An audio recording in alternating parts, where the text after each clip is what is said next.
Je vais le dire et je vais le redire, c'est une honte ce qu'on a fait aux infirmières, aux soignants, aux gens des hôpitaux, parce qu'ils ne voulaient pas avoir une piqûre, parce qu'ils avaient des doutes.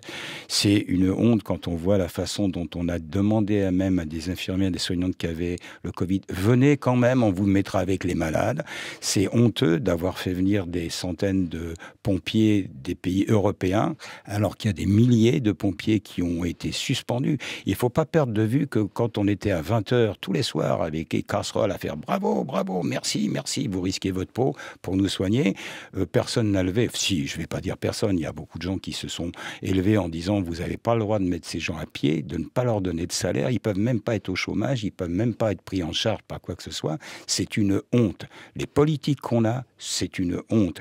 Les gens qui n'ont rien dit, c'est une honte. Parce que ça ne sert pas à grand-chose. Ce que je dis là, c'est rien. Mais les soignants, on en a eu besoin. Et franchement, c'est honteux. C'est-à-dire que les gens qui ne savent pas, bon, très bien. Tous ces gens qui ont pris des décisions, ils savent. On est le dernier pays du monde à ne pas avoir réintégré avec des excuses et avec des récupérations de salaire. On est le dernier pays du monde à ne pas avoir réintégré les soignants. On est le dernier pays du monde pour les pompiers et pour les... Il y a des militaires, il y a des gendarmes, il y a des soldats qui n'ont pas voulu être vaccinés. Moi, je pense qu'il y a des métiers essentiels. Là, c'est la honte d'avoir mis au rencard sans la moindre chose. C'est-à-dire, vous n'aurez pas de salaire, vous ne paierez pas votre loyer, vous nourrirez pas vos enfants, parce que le nombre de femmes infirmières qui élèvent seules des enfants, c'est pas une, il y en a beaucoup. Elles se démerdent comment? Comment elles se démerdent? Elles peuvent même pas aller travailler ailleurs.